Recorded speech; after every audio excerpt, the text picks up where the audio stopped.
السلام عليكم ورحمة الله وبركاته.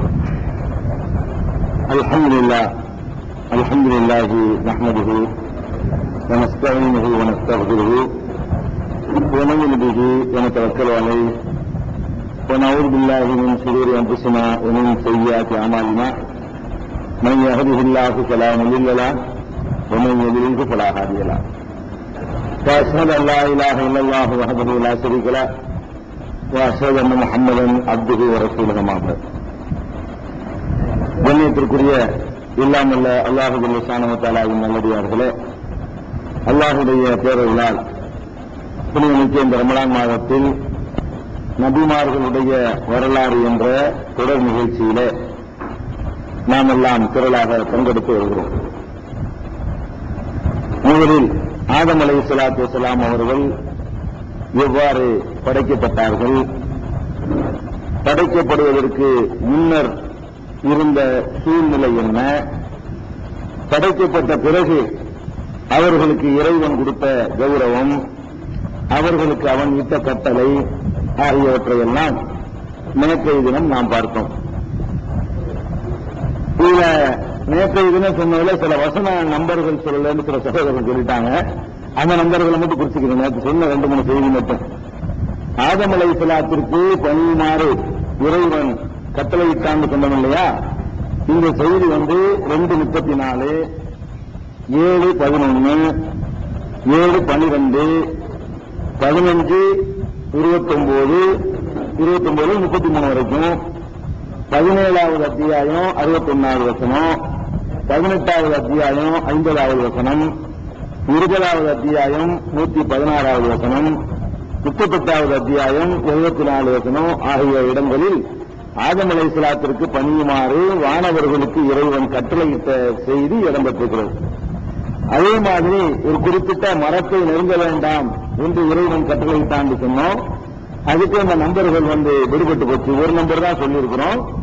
2:35, 7:19, 7:20, 7:22, 7:27, 20:120, 20:121 இந்த வசனங்கள்ல எல்லாம் அந்த மரத்தை சாப்பிடக்கூடாது என்று இறைவன் சொன்னான் வரைக்கும் படிச்சுட்டோம். அடுத்தது ஆதம் அலைஹிஸ்ஸலாத்தை படைச்ச உடனேயே ஹவ்வா அவர்களையும் அவர்களுடைய துணைவி ஹவ்வா அவர்களையும் இறைவன் படைத்து விட்டான் என்பதையும், 2 பேரையும் சேர்த்துதான் சொர்க்கத்துக்குள்ள அனுப்புனா என்பதையும் நம்ம பார்த்தோம். இந்த ஹவ்வா அவர்களை எப்படி படைத்தான் என்பதற்கு சொல்லப்படுற பொய்யான கதைகளை சொன்னோம். ஆனால் எப்படி படைத்தான் என்பதற்குரிய சரியான செய்தி விடுபட்டு போய்விட்டது. அல்லாஹ் ஹவ்வா அவர்களை படைத்தான் இல்லையா? எப்படி படைத்தான், எதிலிருந்து படைத்தான், அதுக்கு ஆதாரப்பூர்வமான செய்திகள் ஏதாவது கிடைக்கிறதா என்றால், ஃபர்ஸ்ட் ஒரு விஷயம் தெளிவாக கிடைக்கிறது. ஆதம் அலைஹிஸ்ஸலாத்துல இருந்துதான் ஹவ்வாவை எல்லாம் படைத்தான். மண்ணிலிருந்து நேரடியாக படைக்கல. ஆதம் அலைஹிஸ்ஸலாம் அவர்களை மண்ணிலிருந்து நேரடியாக படைத்த மாதிரி இன்னும் கொஞ்சம் மண்ணை எடுத்து ஹவ்வாவை எல்லாம் படைக்கல. ஆதம் அலைஹிஸ்ஸலாத்துல இருந்தே ஒரு பொருளை எடுத்து அவரில் இருந்துதான் அவருடைய துணையை படைத்ததாக திருக்குர்ஆன் சொல்கிறது. 4வது அத்தியாயத்தில் 1வது வசனத்தில் அல்லாஹ் சொல்கிறான், யா அய்யுஹன் நாஸ், மனிதர்களே, இத்தகூ ரப்பக்கும், உங்கள் இறைவனை அஞ்சிக் கொள்ளுங்கள்.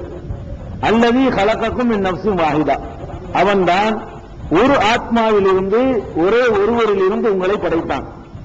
அதை சொல்லிட்டு வ ஹலக மின்ஹா ஜௌஜஹா, அவரிலிருந்து அவருடைய ஜோடியை அல்லாஹ் படைத்தான்.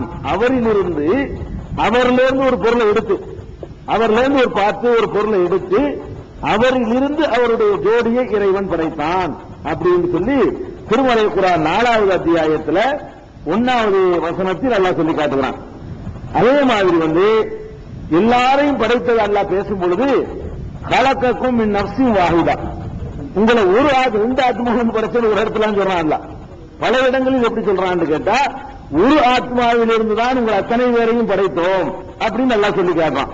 அப்ப அந்த ஒரு ஆத்மாவில் இருந்து அவர் மட்டும்தான் இருந்தாரு. அவரிடமிருந்து ஹவ்வா படைக்கப்பட்டிருந்தா தான் அப்புறமேல் மற்றவங்க எல்லாம் ஒரு ஆத்மாவிலிருந்து படைச்சவங்க வர முடியும். அப்ப ஒரு ஆத்மாவில் இருந்து ஒரே ஒருவரில் இருந்து உங்கள் அத்தனை பேரையும் அவன்தான் உருவாக்கினான் என்ற கருத்துப்பட 6வது அத்தியாயம் 98வது வசனம், 7வது அத்தியாயம் 189வது வசனம், 39வது அத்தியாயம் 6வது வசனம்.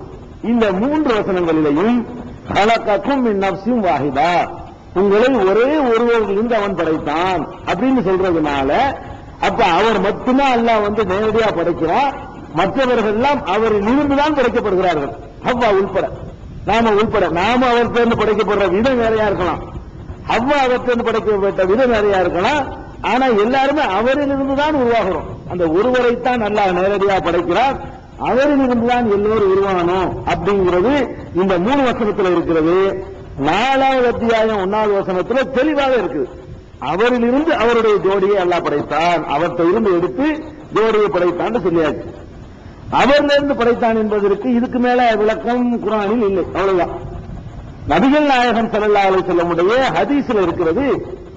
அவரில் இருந்து படைத்தான் சொன்னா அவருடைய கையிலிருந்து எடுத்து படைச்சானா, காலிலிருந்து எடுத்து படைச்சானா, எதுல இருந்து எடுத்து படைச்சான் அப்படின்னு சொன்னா நபிகள் நாயகம் ஸல்லல்லாஹு அலைஹி வஸல்லம் சொல்றாங்க, இஸ்தௌசு பின்னிசாஇ ஹைரா, நீங்கள் பெண்கள் விஷயத்துல நல்ல முறையில் நடந்து கொள்ளுங்கள், உங்கள் மனைவியர் விஷயத்துல நல்ல முறையில் நடந்து கொள்ளுங்கள். ஏனென்று சொன்னால் வளைந்த விழா எலும்பிலிருந்து அவர்கள் படைக்கப்பட்டிருக்கிறார்கள் அப்படின்னு நபிகள் நாயகம் ஸல்லல்லாஹு அலைஹி வஸல்லம் சொல்றாங்க. அப்ப வளைந்த எலும்பு போய் நிமிந்து போனீங்கன்னா உடைஞ்சு போயிடும்.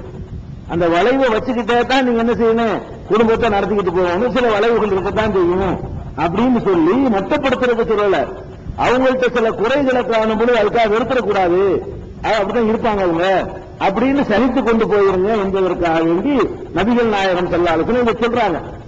இது பெண்கள் எல்லாம் விழா எலும்புல படைச்சாங்க என்ற உடனே ஒவ்வொரு பெண்ணும் விழா எலும்புல படைச்சதாக நீங்க புரிஞ்சுக்கிற கூடாது. ஏன் புரிஞ்சுக்கிற கூடாதுன்னு சொன்னா, ஒவ்வொரு பெண்ணும் எப்படி படைக்கப்படுறாங்க நம்ம கண்ணால பாக்குறோம். ஆணுடைய உயிரினவுல இருந்தும் பெண்ணுடைய சினை முட்டையில இருந்தும் நீங்க படைக்கப்படுற மாதிரி தான் பெண்கள் படைக்கப்படுறாங்க.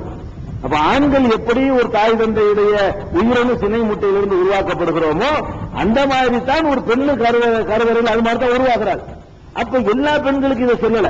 நபிகள் நாயகம் ஸல்லல்லாஹு அலைஹி வஸல்லம் சொல்றது எதை சொல்றாங்கன்னு கேட்டா, நம்ம மூல தாய் இருக்காங்கல்ல அவ்வா அம்மா, அவங்கள பத்தி தான் சொல்றாங்க.